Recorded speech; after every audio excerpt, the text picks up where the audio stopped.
Assalamualaikum warahmatullahi wabarakatuh. Perkenalkan, nama saya Vina Nurika dengan NIM 2511111220006 dari Program Studi Kedokteran Gigi, Fakultas Kedokteran Gigi, Universitas Lampung Mangkurat Angkatan 2025. Jadi, pada kesempatan kali ini saya akan memaparkan materi mengenai anatomi sistem reproduksi pria. Ada 3 poin pembahasan yang akan dibahas.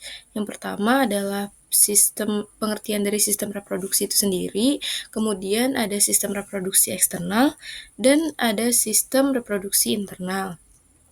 Masuk yang pertama, pengertian dari sistem reproduksi pria. Sistem reproduksi pria merupakan sistem organ yang berperan dalam pembentukan, pematangan, dan penyaluran sperma guna menunjang proses reproduksi. Sistem ini juga berfungsi menghasilkan hormon kelamin pria yang berperan penting dalam perkembangan ciri-ciri seksual sekunder, yakni hormon testosteron. Jadi, sistem reproduksi pria sendiri itu terbagi menjadi 2 bagian, yakni bagian luar atau eksternal dan bagian reproduksi dalam atau bagian internal. Bagian eksternal sendiri itu terdiri dari 2, yakni ada skrotum dan penis. Untuk penjelasan selanjutnya, nah, jadi di sini ada penis. Penis sendiri itu merupakan organ eksternal dari reproduksi pria. Jadi, penis sendiri itu terdiri dari akar penis atau yang disebut dengan radix penis yang menempel dan menopang pada batang penis agar tetap berada di tempatnya. Kemudian yang kedua itu ada badan dari penis sendiri yang merupakan bagian tengah dari penis. Biasanya itu disebut dengan korpus penis. Korpus penis ini membentuk struktur batang. Kemudian yang ketiga ada glans penis atau ujung penis yang berbentuk seperti kerucut. Glans penis ini biasanya kalau misalnya pada anak-anak itu dilindungi oleh yang namanya preputium penis. Preputium dan glans penis ini dihubungkan oleh yang namanya frenulum preputi, jaringan yang kaya akan saraf dan pembuluh darah. Kemudian yang terakhir ada lubang uretra. Pada penis ini terdapat lubang uretra atau saluran tempat keluarnya semen dan air kemih. Lubang uretra sendiri terdapat pada ujung glans penis. Kemudian di sini akan dibahas mengenai rongga yang ada di bagian dasar glans penis. Nah, jadi ada 2 rongga yang berukuran lebih besar yang disebut dengan corpus cavernosum yang terletak bersebelahan. Kemudian rongga yang ketiga itu ada disebut dengan corpus spongiosum yang mengelilingi uretra. Jika uretra tersebut terisi darah, maka penis akan menjadi besar, kaku, dan tegak atau mengalami ereksi. Penis pada pria itu berbentuk batang dan merupakan organ yang digunakan untuk berhubungan seksual. Nah, penis sendiri ini mengandung banyak cairan semen yang mengandung sel-sel spermatozoa yang nantinya akan dilakukan fertilisasi dan menjadi ovum. Oke.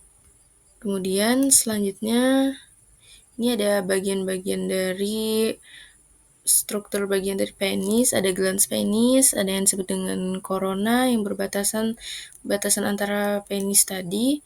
Kemudian ada uretra, saluran uretra, ada yang disebut dengan corpora cavernosa yang telah dijelaskan sebelumnya, ada corpus spongiosum, dan uretra.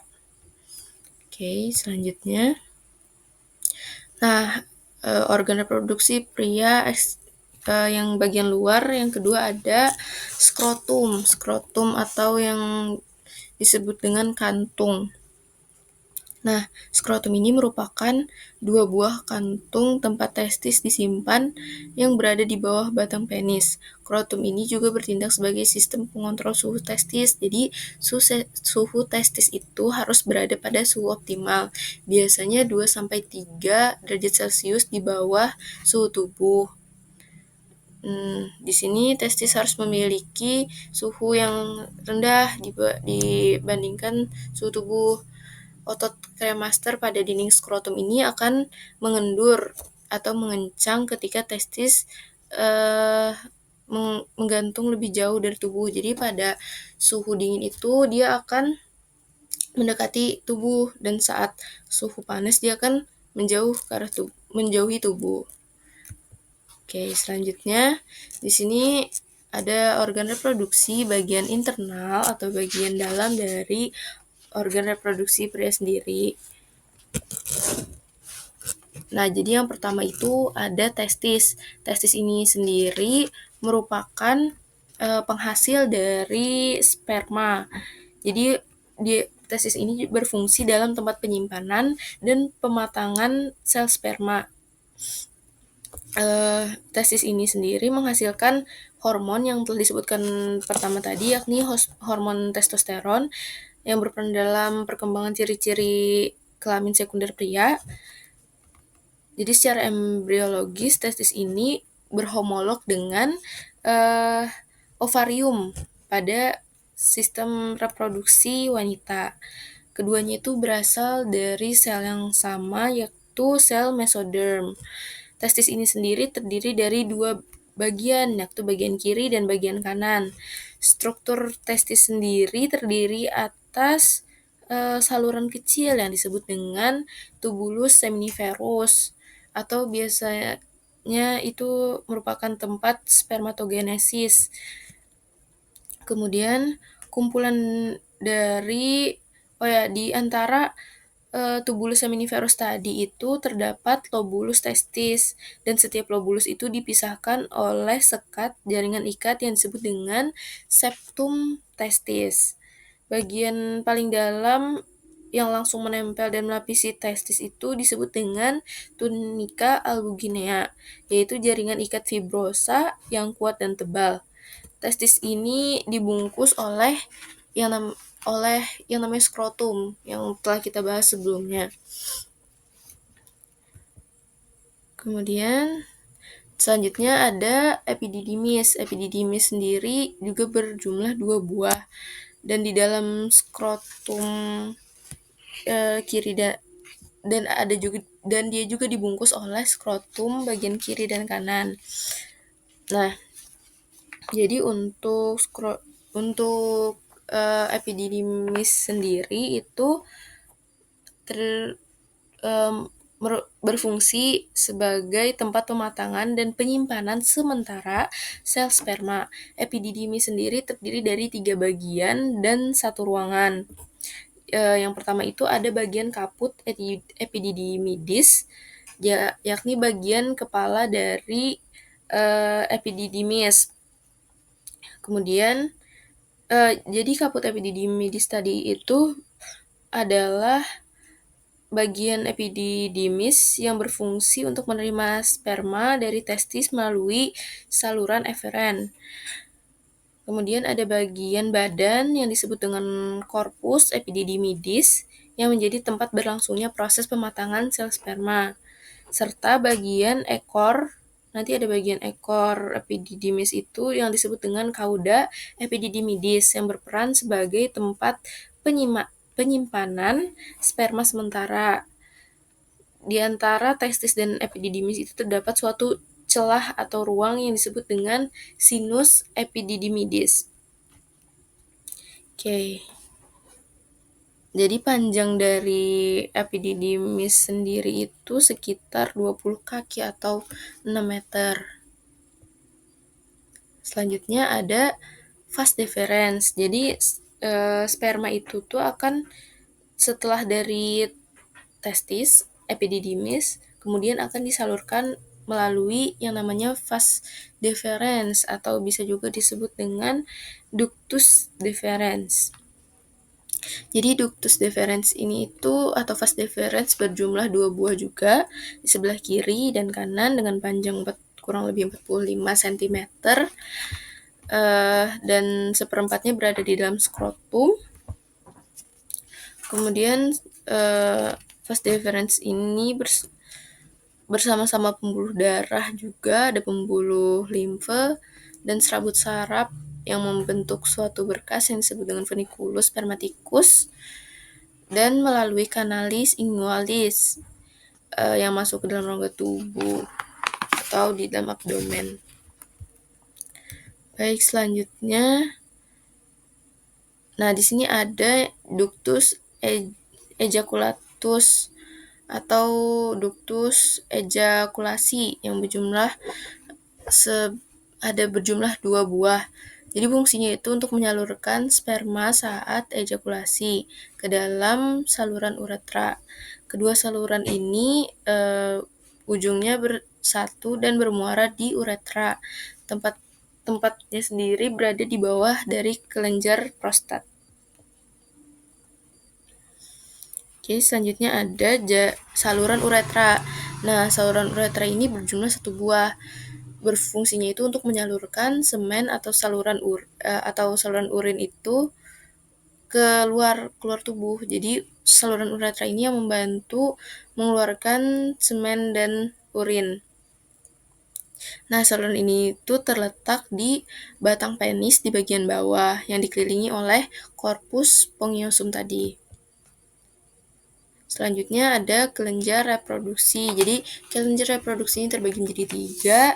Yang pertama ada vesicula seminalis, kelenjar prostat, dan kelenjar Cooper atau kelenjar bulbo-uretralis. Oke. Jadi yang pertama ini ada kelenjar ada vesicula seminalis. Vesicula seminalis sendiri merupakan sepasang kelenjar yang terletak di antara kantong kemih dengan rektum. Masing-masing kelenjar ini panjangnya itu kurang lebih 5 cm.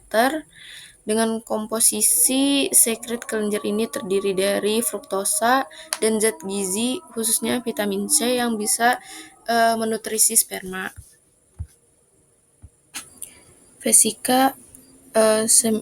Vesicula seminalis ini juga disebut sebagai glandula vesiculosa. Jadi kelenjar ini tuh berbentuk seperti kantung yang berlekuk yang menghasilkan sekitar 70% dari total cairan semen yang dihasilkan oleh organ reproduksi. Jadi cairan yang dihasilkan ini mengandung fruktosa, asam amino, dan prostaglandin serta berbagai sumber energi sebagai nutrisi bagi sperma tadi. Selain itu, vesicula seminalis ini juga berperan dalam menjaga pH semen agar tetap optimal bagi kelangsungan hidup sperma. Nah, jadi di bawah dari vesicula seminalis ini terdapat glandula prostata atau yang disebut dengan kelenjar prostat. Kelenjar prostat ini memiliki 2 lobus utama. Yang pertama ada lobus dexter dan lobus sinister yang dipisahkan oleh uretra. Lobus dexter atau bagian kanan atau yang disebut dengan bagian kanan. Lobus sinister itu adalah lobus yang ada di sebelah kiri. Nah, kemudian glandula prostata ini juga terbagi menjadi 2 area, di mana 1/3 area itu ada yang disebut dengan area fibromuskular atau serat otot yang merupakan zona anterior. Dan 2/3-nya dari area glandular merupakan zona transisional, zona sentral, dan zona perifer atau zona bawah tepi. Cairan yang dihasilkan dari kelenjar prostat ini berwarna keputihan yang mengandung enzim asam sitrat, frustase asam, dan fibrinolisin. Kemudian selain vesicula seminalis dan kelenjar prostat ini, ada kelenjar kelamin pria yakni kelenjar Cooper atau disebut dengan kelenjar bulbo-uretralis atau bulbo-uretral. Kelenjar Cowper ini bermuara di 2 buah dan terletak di sebelah kiri dan kanan bulbopenis serta bermuara di uretra. Kelenjar ini tuh berfungsi menghasilkan sekret atau cairan untuk menetralkan asam yang ada di vagina.